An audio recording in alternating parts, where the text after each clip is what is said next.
Hi అండి, welcome to my channel. ఈరోజు video వచ్చేసి మేమైతే మా బాబుకి పుట్టెంటుకలు తీపిచ్చడం కోసం విజయవాడ వెళ్ళామండి. విజయవాడలో మొక్కుకున్నాను. సో విజయవాడ వెళ్ళాము. అది ఎలా జరిగింది అక్కడ పుట్టెంటుకల కార్యక్రమం కానీ, దర్శనం కానీ, ఎవరెవరు వచ్చారు ఏంటి అనేది వీడియోలో చూపిస్తాను. ముందైతే మార్నింగ్ ఇంట్లోనే నేను రెడీ అయిపోయి మార్నింగ్ దేవుడికి పూజ అయితే చేసుకున్నానండి. నాకు పూజ చేసుకున్నంతసేపు మనసు అయితే చాలా ప్రశాంతంగా ఉందండి. అందులో బుధవారం వచ్చింది. బుధవారం వెళ్ళాము మేము 10th. సో ఇంక ఇంట్లోనే మా ఆయన పూలు తెచ్చి తీసుకొని వచ్చాడు. అసలు దేవుడికి పెట్టుకొని అలా పూజ చేసుకుంటే నిండుగా ఉందండి. మనసుకు అయితే చాలా ప్రశాంతంగా అనిపించింది. ఇంకా స్టార్ట్ అయిపోయామండి. ఇంటి దగ్గర నుంచి అయితే నేను మా ఫ్రెండ్, పాప, బాబు, మా ఆయన, మేము ముగ్గురం వెళ్ళాము ఇంటి దగ్గర నుంచి, గుంటూరు నుంచి. మా అమ్మ, మా తమ్ముడు వాళ్ళ ఫ్రెండ్ వచ్చాడు. ఇంకా మా మామయ్య గారు, వాళ్ళ అన్నయ్య, వాళ్ళ బావ వాళ్ళు అటు నుంచి డైరెక్ట్ విజయవాడ వచ్చేసారండి. ఇంకా మార్నింగ్ 8 కల్లా విజయవాడలో దిగిపోయాము. చూసారా, క్లైమేట్ అయితే చాలా బాగుందండి. అసలు గాలి అయితే చల్లగా అసలు ఎలా వస్తుందో. ఇంకా మేము బస్ స్టాండ్ నుంచి గుడి దగ్గరికి నడుచుకుంటూ వెళ్ళాము. సరదాగా అలా పిల్లలతో వాకింగ్ చేసుకుంటూ వెళ్దామని. మాకైతే చాలా నచ్చింది ఆ టైంలో అలా చల్లగా ఉండటం. అందులో మా అదృష్టం ఎండ లేకుండా అసలు కొంచెం పర్ల చల్లగానే ఉంది.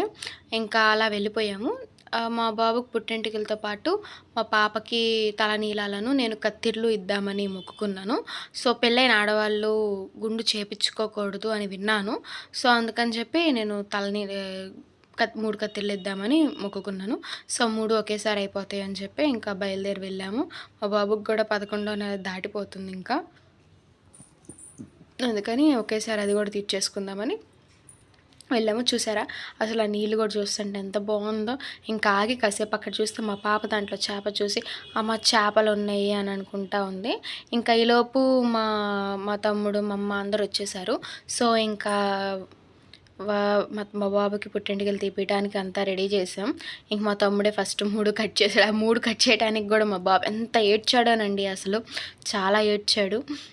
అందులో అంతమంది ఉండేసరికి ఇంకా భయం వేసేసింది వాడికి. సో అలా ఏడ్చాడు.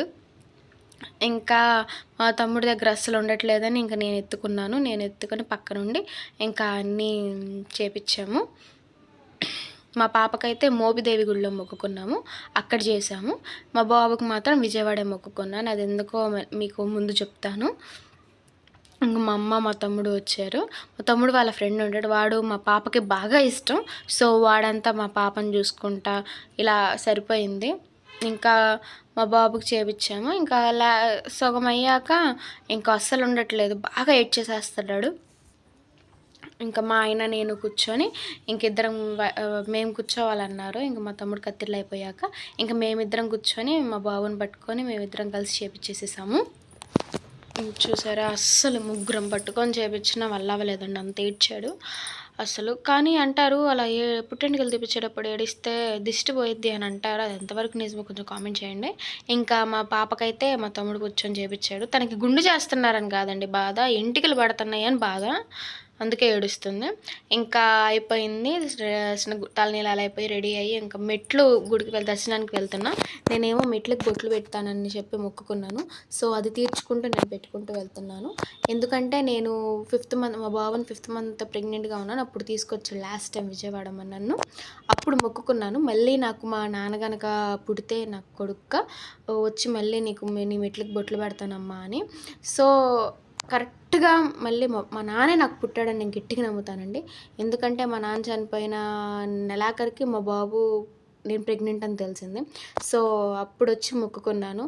కరెక్ట్గా అప్పుడు కూడా ఇంత మెట్లకు బొట్లు పెట్టేసి మొక్కుకున్నాను. కరెక్ట్గా నెరవేర్చిండండి అమ్మ.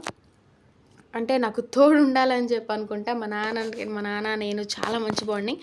సో నాకు తోడుగా మళ్ళీ ఉండాలి అని చెప్పి అలా తీసుకెళ్ళిపోయి ఇలా ఇచ్చింది. మన కోరికలో కనుక నిజాయితీ ఉండి, న్యాయం ఉండి, వేరే వాళ్ళకి ఇబ్బంది లేదు అని ఉంటే అమ్మ కంపల్సరీ తీర్చిద్దండి. అది మాత్రం నాకు గట్టి నమ్మకం. మా అమ్మకి కానీ నేను కానీ ఆ అమ్మవారికి మాత్రం అస్సలు ఎంత బాగోకపోయినా అమ్మవారి దర్శనానికంటే వెళ్ళిపోతాం. మా అమ్మ కూడా నేను ఎక్కలేను మెట్లు, నేను రాలేను అంది. కానీ అమ్మ నడిపించుకుందండి. మా అమ్మ నా మెట్లు ఎక్కించుకొని దర్శనం చేయించింది. అస్సలు దుర్గమ్మ విషయంలో మాత్రం నేను ఎప్పుడు ఛాన్స్ తీసుకోను. ఆ అమ్మ మమ్మల్ని అలా కరుణించింది.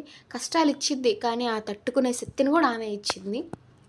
అలా మా జీవితంలో చాలా సార్లు జరిగింది. సో, అందుకని బాగా నమ్మకం. నేను అక్కడ మొక్కుకోవడానికి కూడా కారణం అదే. మా నాన్నకు కూడా విజయవాడ అంటే గుర్తు చాలా సెంటిమెంట్ ఉంది. సో, నేను అక్కడ పుట్టెంటుకలు మొక్కుకోవడానికి కూడా రీజన్ అదే. ఇంకా అలా మెట్లకు బొట్లు పెట్టేసేసుకొని అందరం వచ్చాక దర్శనానికైతే వెళ్ళాం. అదేంటంటే మేమైతే 8 కల్లా రీచ్ అయ్యాం. బట్ మా వాళ్ళందరూ వచ్చేసరికి 10:30, 11 అవుతుంది. ఇంకా మొక్కుబళ్ళు అన్నీ తీర్చుకొని రెడీలు అయ్యేసరికి 12 అయిపోయింది. ఆ మిట్ట ఎండలో అటు నుంచి గుడి దగ్గరికి వెళ్తానికి కాళ్ళైతే అంటుకుపోయినాయండి అసలు. ఇంకా అలాగే పరిగెత్తుకుంటూ వెళ్ళాము. అటువైపుకి నీడలోకి వెళ్ళిపోయాం. అది అందులో మధ్యాహ్నం అవటం వల్ల అమ్మవారికి హారతులని, నైవేద్యాలని పెడతా కొంచెం టైం పట్టిద్ది కదా! సో, అందుకు క్యూలో కూడా కొంచెం లేట్ అయింది. అప్పటిదాకా ఫ్రీగానే ఉంది క్యూ లైన్స్. మా దర్శనం అయ్యాక కూడా ఫ్రీగానే ఉంది. కరెక్ట్‌గా మేము వెళ్ళే టయానికి దర్శనాలు నైవేద్యాలు, హారతులు వచ్చాయి. సో, లేట్ అయ్యింది. చూసారా మా బాబు నిద్రపోయాడు. ఇంకా చేపిచ్చేసరికి గుండు ఏడ్చి నిద్రపోయాడు. వెనకాల మా అమ్మ, మా తమ్ముడు, మా వాళ్ళందరూ వెనకాల చిన్నగా నడుచుకుంటూ వస్తున్నారు. మేము ముందెళ్ళిపోయాం. ఇంకా దర్శనం చేసేసుకున్నామండి. అక్కడ అమ్మవారి దగ్గర ఫొటోస్, మా తమ్ముడు, మా అమ్మ, మా పాప అందరూ కలిసి కొంచెం ఫొటోస్ దిగారు. ఇంకా 3 ఆ టైంకి అక్కడ పైన భోజనాలు పెడతారు కదా! అవి చేసేసి 3 కల్లా మేము రిటర్న్ అయిపోయామండి.